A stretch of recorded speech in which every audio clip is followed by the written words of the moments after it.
उस घर की है जहां बहू और बेटी को एक माना जाता था। लेकिन फिर अरे शिखा बेटा, तू रसोई में क्यों घुसी रहती है? जा, रोटी मैं बना लूंगी। नहीं नहीं माँ जी, आप बैठिए, बस सारा खाना बन ही गया है। श्वेता को बोल देती हूँ, वो खाना लगा देगी सबका। सॉरी भाभी, मेरे पास वक्त नहीं है। माँ, मुझे पैसे देना, पार्लर जाना है। हाँ हाँ चली जाना, भाभी को भी ले जाना। वो भी जाने को बोल रही थी पार्लर, पर पहले ना मदद कर दे उसके खाना लगाने में। देख माँ, वो बहू है, उसे बहू रहने देना। इतना सर पर मत चढ़ा भाभी को। श्वेता, ज्यादा मत बोला कर। बहू और बेटी में कोई फर्क नहीं होता है। जा जाकर काम कर।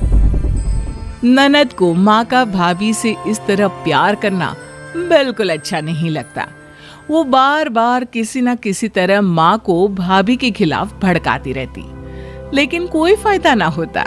एक रोज, अरे बेटे किशन, जा बहू को कहीं घुमा कर ला। सारा दिन घर में काम करती रहती है। हाँ हाँ माँ, हम लोग जा रहे हैं ना गोवा। अच्छा जी, भाभी ने तो हमें बताया भी नहीं। वैसे तो सारी पंचायत करती है, ये गोवा वाली बात क्यों छुपा गई हमसे? अरे क्योंकि उसे खुद नहीं पता था बहन। मुझे टिकट सस्ती मिल रही थी तो मैंने बुक कर दिया। हाँ शिखा, पैकिंग कर ले, संडे हम जा रहे हैं गोवा। दोपहर में शिखा पैकिंग कर रही थी कि सास आ जाती है। ये क्या बहू, साड़ियाँ? अरे गोवा जा रही है घूमने या फिर शादी में मायके हैं?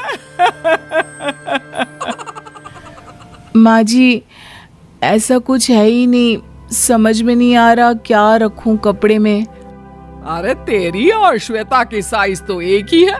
उसके कुछ मॉडर्न कपड़े ले ले, आकर लौटा देना। हाँ माँ जी, ये ठीक रहेगा। शिखा श्वेता के पास जाती है और उससे कपड़े मांगती है।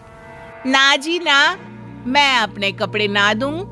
वैसे भी फैल जाएंगे मेरे कपड़े, बहुत महंगे वाले हैं। शिखा मुंह लटकाकर कमरे में आ जाती है तो सास कहती है, चल तैयार हो जा, तुझे मैं शॉपिंग करा कर लाती हूँ गोवा की। बस फिर क्या था, सास बहू निकल जाते हैं मार्केट और एक से बढ़कर एक ड्रेस खरीद कर घर आते हैं। पहले बता देती कि नए कपड़े दिलाने वाली है भाभी को, तो मैं अपने ही दे देती ना भाभी को, मुझे दिला देती नए कपड़े। देख श्वेता, परिवार का मतलब सबके साथ रहना होता है, ना कि सिर्फ अपना सोचना। वैसे भी तुझे अच्छे संस्कार सीखने चाहिए। और रही बात कपड़ों की, तो शिखा, आज से घर पर भी तू मॉडर्न कपड़े ही पहनेगी। कोई जरूरत नहीं है ये साड़ी वाड़ी लपेटने की। अब क्या था, घर पर श्वेता और शिखा एक जैसे रहते। एक बार पड़ोसन आती है। अरे बेटा, अपनी माँ को तो बुलाना जरा, बात करनी है। शिखा सास को बताती है और रसोई में चली जाती है। ये आपकी बेटी बहुत बड़ी हो गई है, इसके लिए एक रिश्ता है, कहो तो बता दूं। ये बेटी नहीं बहू है, घर में सब एक जैसा ही रहता है। वैसे मेरी बेटी भी बड़ी हो गई है, कोई रिश्ता हो तो जरूर बताना। पड़ोसन रिश्ता लेकर उन लोगों के घर आती है। तब श्वेता की होने वाली सास कहती है, तो ये घर है, कितने मंजिल का है? और ये बहू ने आपकी क्या पहन रखा है, जीन्स टॉप? अरे भाई, साड़ी वाड़ी नहीं है क्या इसके पास? देखिए, सर्दी है तो साड़ी में बहू कैसे मैनेज करती, वैसे पहनती है साड़ी भी। देखिए, हम लोग ठहरे पैसे वाले लोग, कोई कमी नहीं है हम लोगों के पास पैसों की, बहुत पैसे हैं, जमीन, नौकर चाकर, कार, सब कुछ है। लेकिन घर में संस्कारी बहू चाहिए, समझ रही हैं ना आप? सास कुछ कहती कि श्वेता बोल पड़ती है, हाय रे, नौकर चाकर से लेकर जमीन, कार, पैसा, हाँ, मुझे रिश्ता मंजूर है मुझे। अरे रुक जा श्वेता, मैं बात कर रही हूँ ना। देखिए, हम लोगों के घर इतनी आजादी नहीं मिलेगी। अरे हाँ कर देना माँ, हाँ कर दे जल्दी से। सास क्या करती, बेटी की शादी ऐसे घर में कर देती है जहां ना उनके विचार मिलते हैं और ना ही आचार। शादी के बाद एक रोज फोन पर, श्वेता बेटा एक बार घर आ जा, बहुत दिल करता है तुझे देखने का। माँ वो घर पर बहुत काम होता है, कैसे आऊं? बड़ा घर है लेकिन आने जाने वालों की लाइन ही लगी रहती है।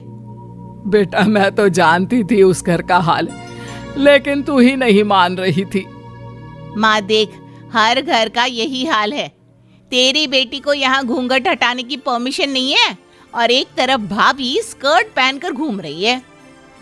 बेटा मुझे क्या पता था कि मेरी बेटी को ससुराल के नाम पर पिंजरा मिल जाएगा। अच्छा माँ फोन रखती हूँ, सास को गर्मा गर्म रोटी खिलानी है। तुम लोगों की तरह नहीं कि एक रोटी बनाओ एक सब्जी बनाओ फिर सारा दिन फ्री होकर घूमो। सास फोन तो रख देती है लेकिन सोच में पड़ जाती है कि एक तरफ बेटी जिसे कोई आजादी नहीं, वहीं दूसरी तरफ बहू जिसे देखकर लगता ही नहीं कि उसकी शादी भी हुई है। अगले रोज, शिखा, अरे ओ शिखा। हाँ माँ क्या हुआ, कुछ चाहिए आपको? मैं जिम जा रही थी। जिम के कपड़ों में बहू को देखकर सास को घूंघट में अपनी बेटी का ख्याल आता है।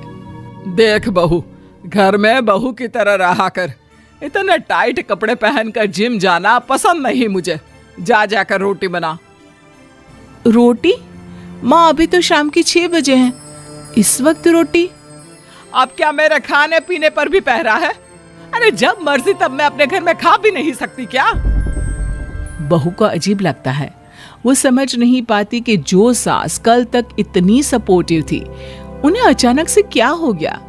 वो किचन में जाती है, गरम रोटी के साथ 2 तरह की सब्जी, रायता, सलाद सब लेकर सास के पास आती है। माँ जी खाना। इतना सारा खाना? राक्षस समझा है क्या मुझे? रोटी मांगी थी मैंने गर्मा गर्म बस। पर माँ जी रोटी खाती किससे आप? सब्जी तो बनानी थी ना। अरे भूख मर गई मेरी तेरी बहस से। जा जाकर काम कर, अंदर पूरी रसोई साफ कर। बहू अंदर चली जाती है। थोड़ी देर में श्वेता घर आती है। अरे शिखा जल्दी से चाय ला, पकवान बना, मेरी बेटी आई है। अरे नहीं नहीं माँ, ड्राइवर बाहर खड़ा है। मैं तो घर का कोई सामान खरीदने के बहाने यहाँ आ गई हूँ, मुझे जाना होगा। अरे बेटा पर कितने दिनों बाद देख रही हूँ तुझे, रहने आ जाना 2-4 दिन के लिए। आ जाऊंगी माँ, जब मेरी सास मरेगी तब। मैं तो रोज मन्नत मानती हूँ कि मेरी सास मर जाए तो अच्छा है। अच्छा चल जा रही हूँ माँ। हे भगवान, कैसे कैसे दिन देखने पड़ रहे हैं मेरी बेटी को। सास अंदर जाती है जहाँ श्वेता की जिम वाली सहेली का फोन आया होता है। क्या बात है, आज जिम नहीं आई? अरे पता नहीं यार, आज माँ को क्या हो गया अचानक। पर खैर कोई नहीं, लगता नहीं कि मैं अब जिम आ पाऊंगी। शिखा स्पीकर पर बात कर रही थी जिसे सास सुन रही थी। यार ये सास ना होती ही ऐसी है। मैं तो कहती हूँ बुढ़िया जल्दी मरे और तू आराम से जिए। शिखा को सहेली की बात पर गुस्सा आ जाता है। माँ के मरने की कौन सा बच्चा दुआ मांगता है मोहिनी? आगे से ऐसी बात मेरे सामने मत करना। हमारे घर की शोभा ही माँ है। क्या हुआ जो थोड़ी शक्ति दिखा रही है? उसमें भी कोई ना कोई उनकी भलाई ही होगी। मैं तो कहती हूँ भगवान मेरे जैसी सास सबको दे, जो सिर्फ माँ की तरह है। सास वाली तो कोई बात ही नहीं है उनमें।